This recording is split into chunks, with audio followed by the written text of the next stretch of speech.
And you're up. You gotta, that's like a whole month in I know, broadcast yeah. school when you're training. Welcome right to... my elbow. Yeah. Oh, there we go. Welcome to Live at Epiphan. It's episode 137. Whoa. Wow, that's a lot of episodes. We've got 150 coming up, I think, in January or February sometime. Yeah, we'll have to plan something special for that. I think 150 is a pretty good marker. Yeah, 150. We'll have to do 150 clips, 150. Well, that sounds like a lot of work. Let's not do 150 that. locations. 150 ghost peppers. Yeah. Hey, no, let's definitely not. Anyways. My name's Cameron, and of course, this is George. Yes. Thank you so much for tuning in. You're finding us on YouTube, Facebook, Twitch. Maybe Twitch. Not Arpan no, today. not Arpan. You're They're just not gonna running go a test grab- today, grab the disappointingly. Arpan. That was actually pretty good results last week. Yeah, I think, that's a good. you know? Yeah, it was like 400 unique viewers at one Yeah. point. So not concurrent, but anyway. I'd like to know just how long it took them to. Okay. Yeah.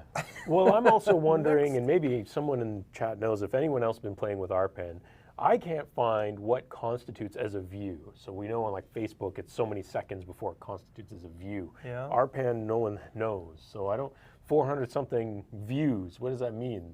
Because you flip through the Rolodex, who knows? But anyway, Yeah, that's a exactly. It sidetrack. could be just like Could be someone with a interesting. sausage on a drill. Just Exactly. Who knows? Who knows? Just like people automate those Tinder robots. Flip, flip, flip, flip, flip. Yeah, Anyway, that's what I was referring exactly. to with a literal wiener. Anyway, that's totally off topic for today. Today's topic is kind of interesting. We will be moving studios. So you will be saying goodbye to this space. We will probably reuse a number of set pieces. Everything. A lot of it. Maybe not everything. Maybe. Some things maybe need to get retired, but we are definitely going to be redesigning things and replanning things. And so we thought we would get your free labor and help us to decide what it is that we might want to do. And we have our own ideas, but we wanted to get ideas from those of you that watch us every week. And of course, there's a bunch of you in chat who do, like Tim and Faithful Mess and Linda, all in chat saying hi. And so we're excited for your feedback and seeing where we go with that. That's right. There's tons of different options out there. Now, obviously, within our chat, we're kind of unique in that we have some old dogs that have been involved in live broadcasts before, and maybe they'll be able to give us some good tips, and even just some more aesthetic stuff, right? Like, do you like the Pearl Mini boxes in the background? Do you want to see a different kind of background, something Do you softer, like this couches? counter? Hey, I like Do the you want, counter. Should it do we move need to a- my garage? Do we need a fireplace? Ooh, a You know, fireplace. those That'd be kind of cozy. things. Because I don't think that little room is going to get hot enough that we need to. We got LED lights. They're not that hot. Gotta put a fireplace in there, like a wood-burning fireplace. Do we need some cool stuff on the ceiling to hang everything from? That's, Anyway, that's something I would like. Would be to have the lights Ceiling mounted from the rigging, ceiling. Yeah, some ceiling rigging. saw some But good stuff like we're gonna get all to that in a moment. Yes, Let's talk about some news. the news. Not And a away whole lot. we news. Honestly, not a whole lot was interesting in the past week, news-wise. There were some interesting things. One thing that I spotted, and I don't want to go too in-depth or spend a ton of time on this, but a lot of people are becoming more and more aware of the world of live streaming, and especially with younger people streaming video games oftentimes, but it's not just them, it's all kinds of different content. And Twitch has been the place for that to happen, and everyone's becoming very aware of Twitch as that. But in the past few months, and it started much, much earlier in the year with Ninja signing with Mixer, now there's been several other fairly large content creators, either on Twitch or YouTube, who are starting to sign exclusivity contracts. And the funny thing is, a lot of these people, many of our viewers probably aren't aware, there are actually talent agencies who represent some of the biggest content creators in this space.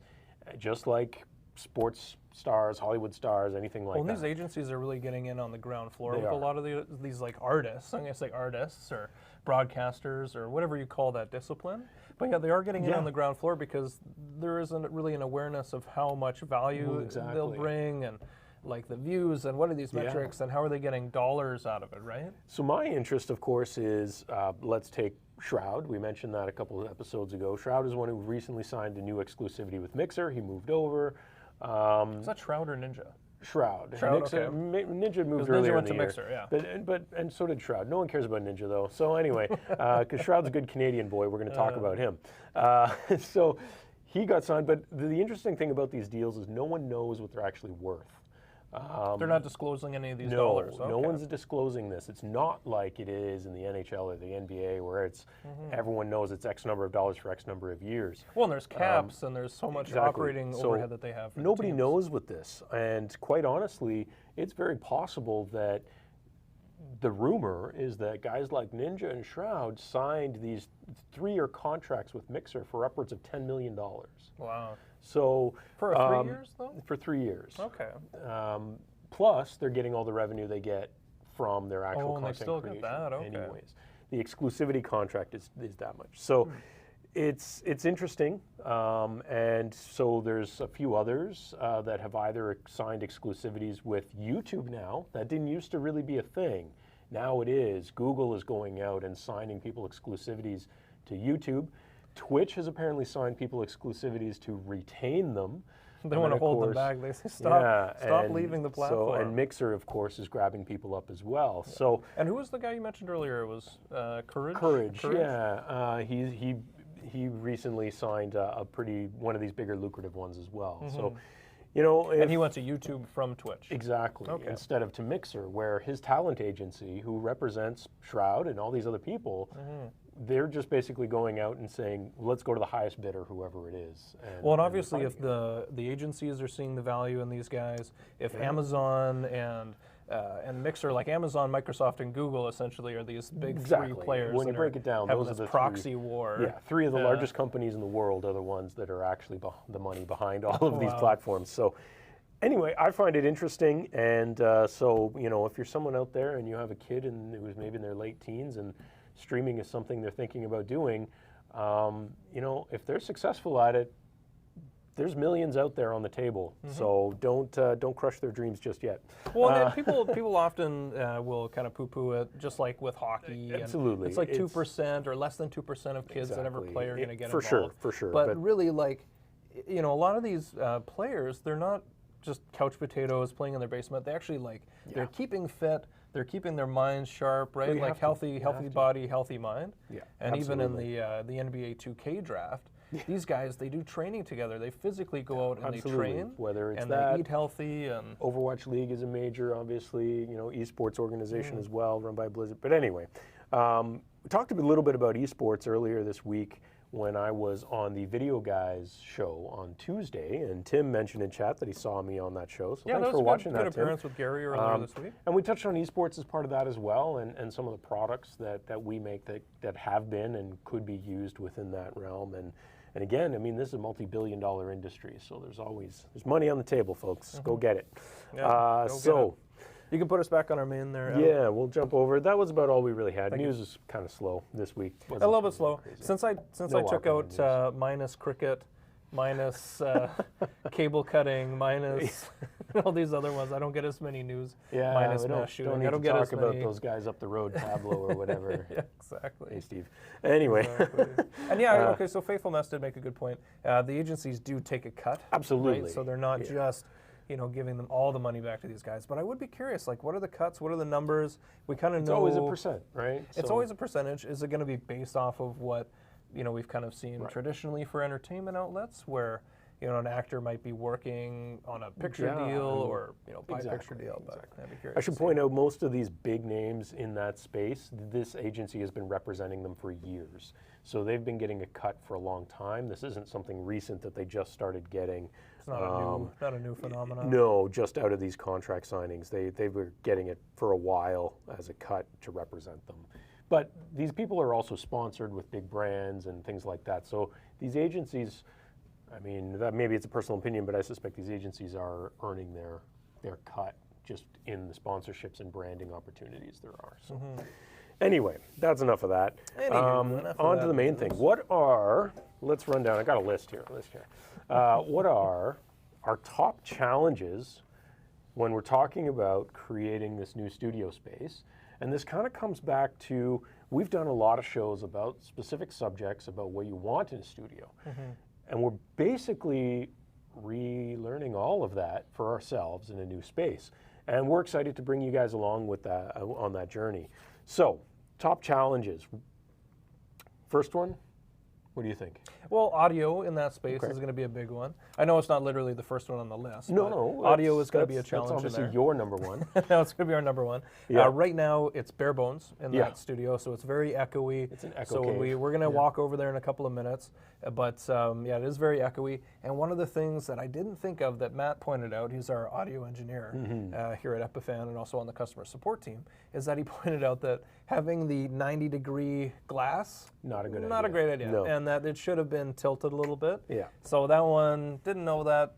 We're not going to have an opportunity to tilt it now. No, but, and we'll honestly, have to I put don't think the some sound contractors happening. would have gone for that anyway. Well, that would be tricky, and I don't know if there was enough, even enough room in that wall to put on an angle. But at the end of the day, this is an office building and not actually a custom studio. So there are limits to what we can ask the building owners and the contractors to do.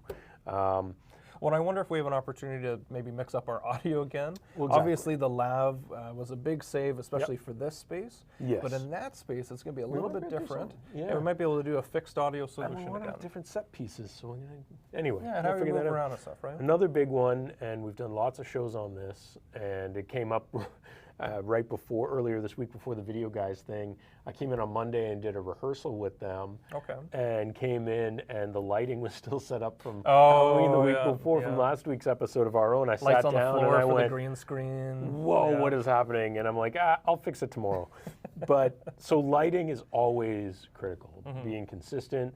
And I think there we should have the opportunity to make a lot more fixed position stuff, and and then if we had fixed position and then maybe just different lights for different uses and some control, maybe. And some controls. Cool. Are you familiar with any of the Brandwagon stuff that Wistia's been doing? No. So Wistia is video CMS, and they've been putting out some videos on how to work with your brand and how to create brand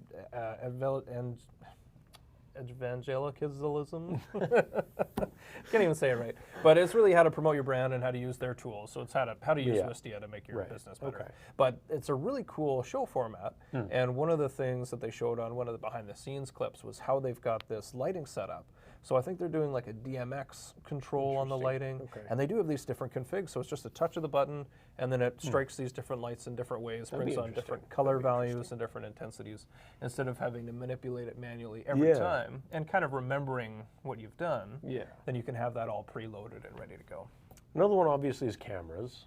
We're probably not going to change the lineup of cameras we usually use, but some of the things maybe, right now it's generally a camera on a tripod. It's not It's not really a hard fixed position. It is something we can move, and we do sometimes. But one of the questions I would throw out there as part of our viewer engagement and questions to this is, on our pre-show sort of slide and our post-show outro, we kind of show a bird's eye view from a GoPro up in the corner. Yeah, the BTS camera view up there. And I wonder, is that the kind of thing that people like? Is that the kind of thing people enjoy? And because, mounting a GoPro up in the corner of this new space would be very easy to do and could be a cool angle. And there will actually be a solid wall, not it just floating in midair like this one. Yeah, exactly. So, throw it into chat. Any suggestions you guys have about these various different things? And if you like that kind of view, should we have more camera angles? We usually sit with this one fixed view. Should we have multiple? Should we... Now, I did throw that question out onto Instagram. So if you follow us on Instagram, you probably saw in our stories this week, I just had a quick poll, as well as like just a throw out to say if anyone had any ideas for the studio to message as well. And 100% of the folks that participated said you need to have multiple camera angles. All right. So I think incorporating another couple of cameras, and really with the Z cams, those guys are at a pretty low price point, so we could invest in a couple more of those, and it's not going to break the bank. And they're versus small enough more. we can mount them. Exactly, mount them anywhere. They also have that PoE, which is great, so we could run just that one cable into it.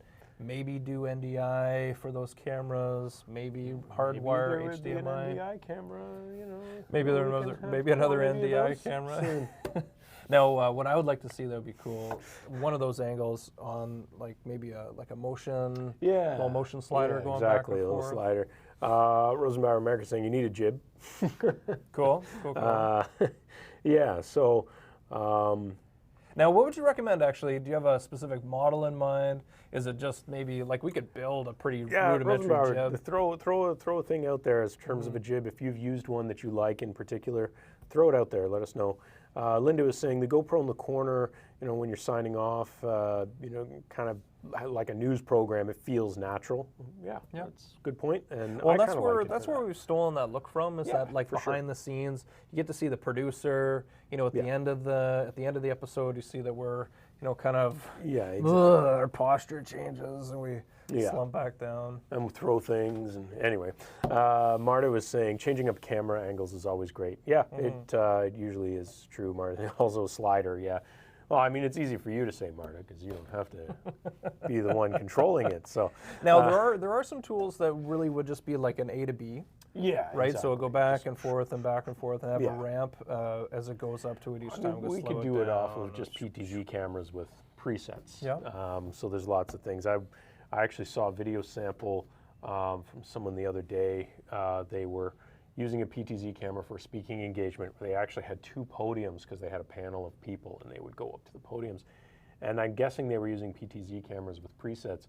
But by the time one person would move and they would change it, that person actually walked over there, they'd have to change it back. So there were big chunks where the person wasn't actually on camera. Yeah. So I'm not a huge fan of the preset unmanned thing because you can't get the natural tracking necessarily. So anyway, we learned about that with some of our earlier experimentations with remote video production. Yes. Especially if you have like a few second delay, then the camera operator that's potentially on the other side of the country isn't going to see that movement until it's done.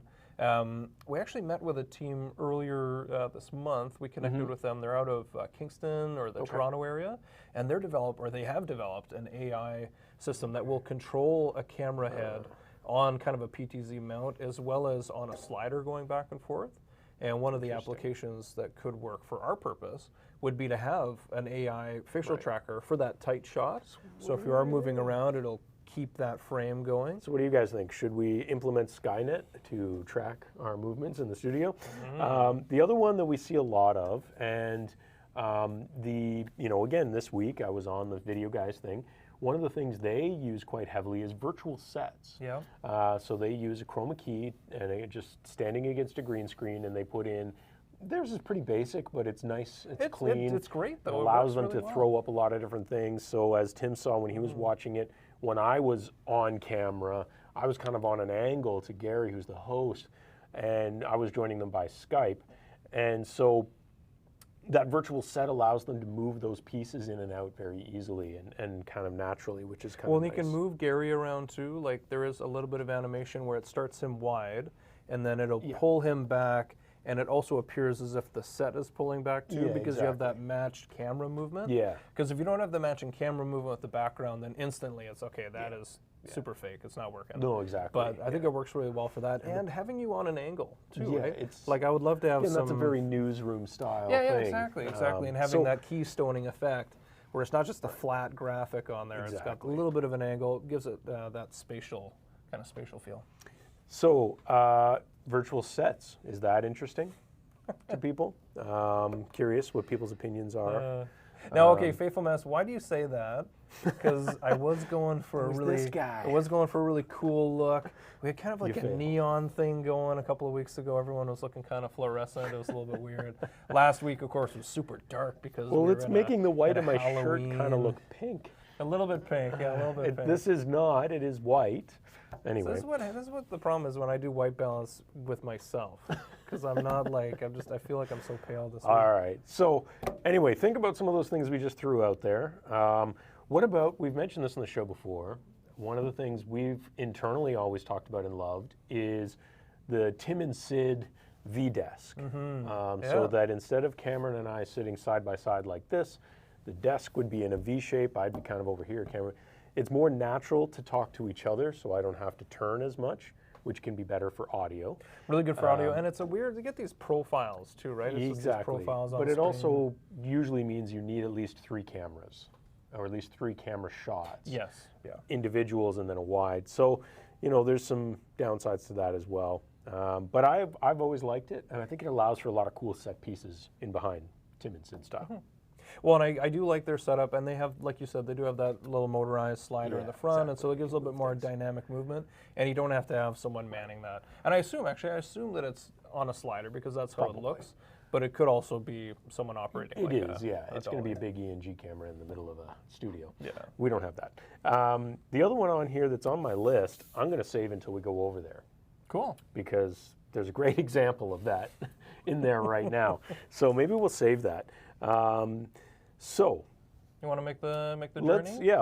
Let's take a walk. We're going to take a really long walk. Should we do the Mr. Rogers thing where, all right, folks, why don't you come with me? I'm going to change my shoes. Yeah. I was hoping maybe we had.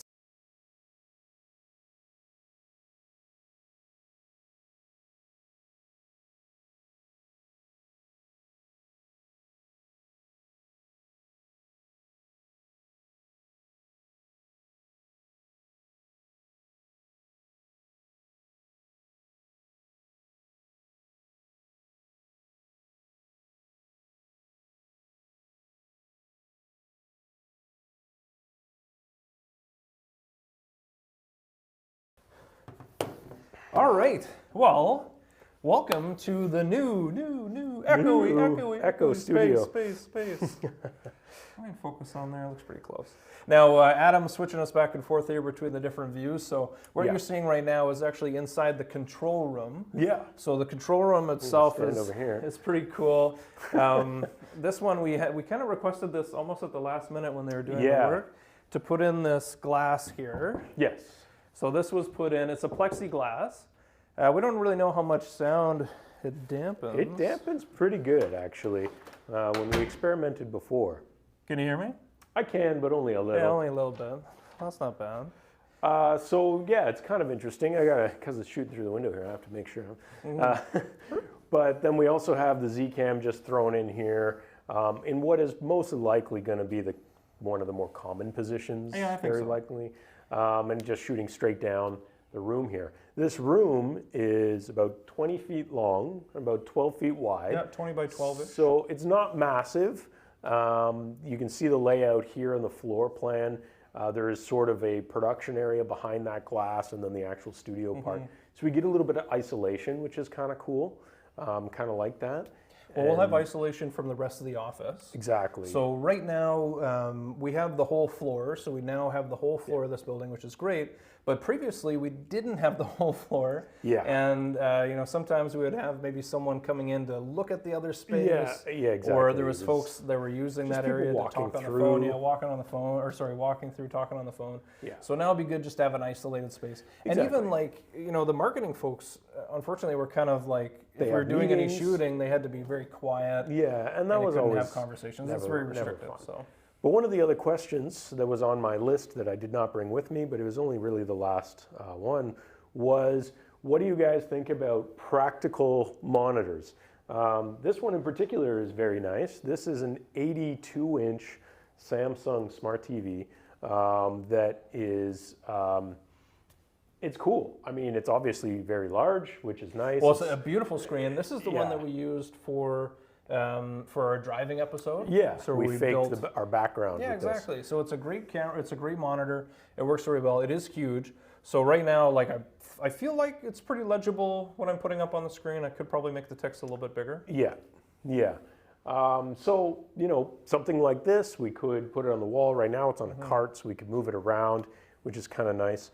So what do you guys think about practical monitors versus virtual monitors? We talked about virtual sets. That would be another way of doing it. Personally, I like this screen, and it's kind of cool. One of the issues, or one of the challenges with having a background screen is that we will have to have more lighting and shoot with a smaller aperture. Right. Because right now in the studio we just shoot pretty much like wide open, so we can bring in as much light as we can and get that nice depth of field. But once we want to put stuff in the background, then it's a bit different. Exactly. We're going to have to change our configuration up a little bit, or maybe just be closer to the monitor. But I wouldn't want to have all these nice monitors in the background and not see them at all. So Linda was commenting, it looks brighter from the control room than from the room itself. That's partially because the two different cameras are set up a little differently. And right now, there is no lighting in here other than the overhead fluorescence that you can see. So that, the lighting in general is kind of terrible at the moment. Well, yeah, exactly. And this is just straight fluorescent light. It's These will never be on when we use this as a studio, pretty much.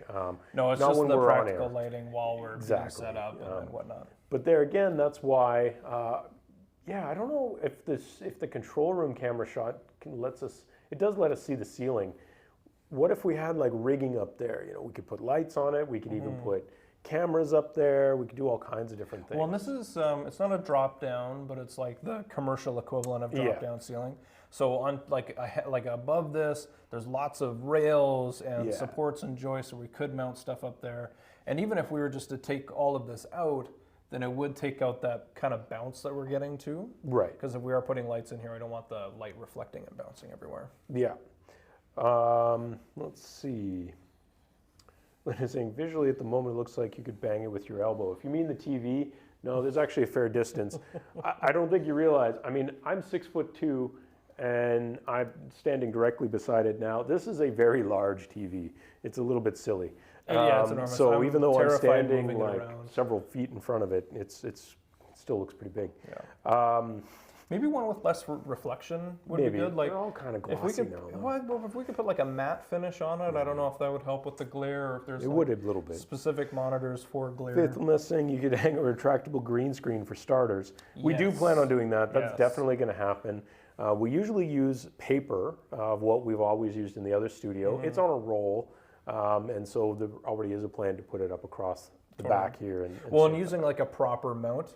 Yeah. So far, it's been pretty MacGyver-y. Yeah, it's We've a had tube. it zipped, zip tied to the ceiling. We'll find a real way to do it, not just curtain rods, basically. Well, it's something that we can bring down and bring up very efficiently and make it a little bit more user-friendly. And if we had the fill lights in a standard position, then we could just have the chroma set up. You go in, flip a switch. Exactly. You're set up for chroma, and you don't have to reconfigure a whole bunch of stuff. Yeah, exactly. Marta's saying a practical monitor for explainer episodes. Yeah, exactly. It's great for that. I mean, Cameron's sitting there editing the content on it live right now, and so it can be a good tool for a lot of that. So there's interesting pieces along there. Well, and oftentimes we do all of our own video production in-house for marketing material, and really, if we're doing it in the live show set, it does kind of dates it a little bit, but it also puts us in this box where we're only doing the productions there. If we had a little bit of variety, we could change that up. Or with the green screen, we could have whatever we want for the Exactly. So Rosenbauer is saying, why isn't the whole room painted chroma key green? No. Fair point, but no. It's pretty close. It's a gray, neutral kind of thing. Again, we're actually limited by what the contractors are allowed to paint in here. They have a chart. They have a palette. Exactly. Yeah. If it's not on the palette, they won't do it. We could do it ourselves, but honestly, I don't think I would want to. I think being able to retract it is better. I wasn't joking. I would love to have a fake fireplace back there with a couple of chairs and do fireside chats with you guys instead of this style of thing. So there's a lot of reasons not to strictly go permanent chroma key. I think the retractable way is a better way. Well, if we had a retractable one that maybe was on the back wall, and then we could create a scoop out of it to give us that ability to shoot a little bit wider, and then you could actually be walking on that chroma surface. Yeah, exactly. Right, because right now our chroma is cut off from the hips up. Exactly. So if we had that full shot, then we could put you into a scene. We could put you into a wider We would spot. Probably want to shoot that into the corner, but there's outlets and stuff there, so it's anyway. Yeah, there's a lot of little details to work out. This guy, we couldn't take it out. You can't actually see it in the shot. That's a thermometer. It's a thermometer. You can't take it out. Part of the HVAC. Right, you can't get rid of that. Exactly. Linda was saying the background on the TV actually a dark to light. Yes, it is a gradient. It's not the lighting in here. It's actually the background that's on the TV is a gradient. Yeah, it's our standard kind of blue black gradient that we use on a lot of our assets here. So that's normal. So this will become the new studio, guys. So I hope you're excited for it. We're definitely going to come up with some stuff, some interesting things, and you'll see a lot more of this room.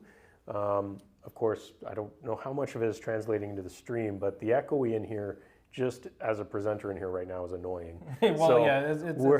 You can definitely hear it in the room. We're definitely going to fix that. We're probably going to use the acoustic panels that are in the old studio. Yeah, that would make sense. Bring some of those over here since we don't really need them there anymore. Well, a lot of the set will suck up that sound too. Absolutely. So if we're using pieces of set deck that are intentionally meant to absorb that sound would be smart. All the more reason for wingback chairs and fireplaces. Exactly. The crackling wood fire, you're not going to hear much of that echo over that crackling wood sound. We could always use a TV as a fireplace too. You just turn on a fireplace channel. Exactly. Yeah.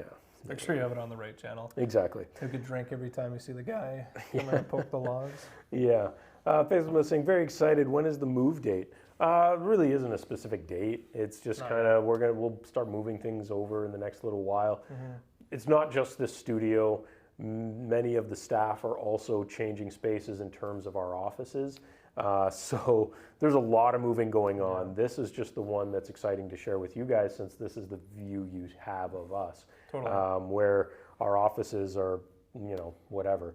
But those are going to change as well. So there's a lot of moving that have to happen.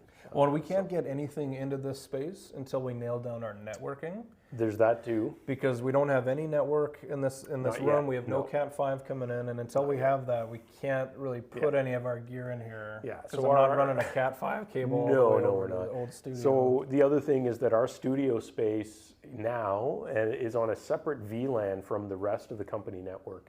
It has dedicated bandwidth to that VLAN by itself, which means no one can collide or have collisions with this protected chunk of bandwidth for when we're live streaming like this. So we never have to worry about variance unless the internet goes down completely. Well, that allows us to go to YouTube, Facebook, and Twitch without using a restream service. Exactly. So, we need to make sure that network gets moved over to this new space and that all that config happens before we can really move over. Linda's saying cushy chairs are great for echoes. Exactly. Philip's saying, do you plan on installing lights with DMX? We were mentioning that earlier, that's something we would like to do, and we'd have to see how that works. We have some now that could work for that, I think. So. Yeah, we were experimenting with some of the Savage DMX lights. One of the issues with those, and there is a known bug, is that it will put the same light and temperature on every single light that you have on that DMX control. That's not ideal. But that's not ideal. But the folks at Brandwagon, they are using a DMX controller light setup, and it is just a little touch panel on an iPad. Yeah, it'd be great to have some kind of unit. Things a little more centralized in a lot of ways. Well, now would definitely live in the control space. Exactly. And just be very, very easily set up so that anyone can come in, use the studio space, and capture what they're. I've heard there's ways to do that through various things using stream decks and things like that, which would be very cool. Elgato. Punch some buttons and really simplify it. So, yeah. So anyway, if you guys have any other ideas or questions or suggestions or any of that stuff, throw it in there, send us a message, and we're pretty stoked on what this is going to look like soon, hopefully. Well, and it's exciting. It's also very overwhelming because we do have a lot to consider and do, and we don't want to do a whole lot of things more than 2 or 3 times. So we want to nail it down. Exactly. Kind of the way we want to do without having to rework some effort, Absolutely. repeat some effort. Yeah. Cool. So that'll be coming in the next, I don't know, weeks, months, something like that. Yeah, weeks, months, years. We'll figure it out. There's a lot going on as always, so we're still trying to figure out that exact scheduling thing. Totally. So yeah, Tim is just saying the secret to wall absorb facing walls. So if you have 6 sides, soften 3, blah, blah, blah. Yeah, and that's exactly the kind of thing that, Matt will be, throw that up on there. will be coming in and doing his measurements and looking at all of that as he did in our old studio previously, and just making sure that. Does it come in with like a reflectometer? Not quite, just a lot of measurements, a lot of tests, banging on pots and stuff. I don't know, whatever those guys do. It's magic wizardry stuff. He was just doing that for fun. But yeah, it's we'll get that all figured out for sure. Cool. But yeah, definitely stay tuned, and like George said, if you have any suggestions, you can send us a message on Facebook. You can send us a message on Instagram. You would like to see. Exactly. Yeah. Tell us what you'd like to see here in the studio. Yeah, should be good. And it would be nice to have a wider shot so we can have that guest, bring them in on another screen, something practically. There's space in here with 12 foot wide. You could have 4 people across here with this wide shot, and it would be pretty fine. And of course, with these walls that we have now, we can put up a camera and show this wall. Whereas suppose, like before, it wasn't that attractive. We had the cubicle walls. Exactly. So it should be good. What do we have next week? So next week it is TBD. Ooh, exciting topic. Yeah, exactly. I think I just turned off the wrong comment. Yeah, possibly. So we're looking at a few things. We did an episode a little while ago where we were talking about streaming on YouTube. Yeah. We were thinking about doing more of those in a series, and people did kind of ask for it as well, in terms of something like how to stream on Facebook, kind of related to the news we started off with. I think it would be interesting to look at how to stream to Mixer. Okay. We're not new, but up and coming people paying attention to the platform now. So it might be interesting to take a deeper dive into Mixer. And that's a free platform? It is. Okay. It does have some unique things about it and some cool things about it that I've played with before, but they've changed a lot since the last time I played with it. And so there's some interesting things there. So if people are interested in that, let us know. We could take a deeper dive into how you might leverage some of these other platforms. So what happened to Tim's comment? It's not on this list anymore. anymore. I think he edited or deleted it. He edited or deleted it, and now it's actually stuck on. Oh no, that's the one. Okay. Oh, yeah. Now I feel better. All right, well, thanks again for tuning in. Maybe next week we could look at how to live stream to YouTube again. We did that again. Sorry, no, we'll we did. Yeah, we did YouTube. So anyway, we'll figure it out. As always, we'll be here at 3 o'clock Eastern for Live at Epiphan. So make sure to like, subscribe, follow, do all the clicky social thingies on Turn all on the the bell so you get the notification. Yeah, if you want. Or not, Whatever. Whatever. And you obviously playing hard to get. Follow us social media. Follow us on all the social media like Facebook and Instagram, so that you can see things when Cameron throws up polls and other information about this. Yeah, exactly. And engage. Exactly. So you can engage.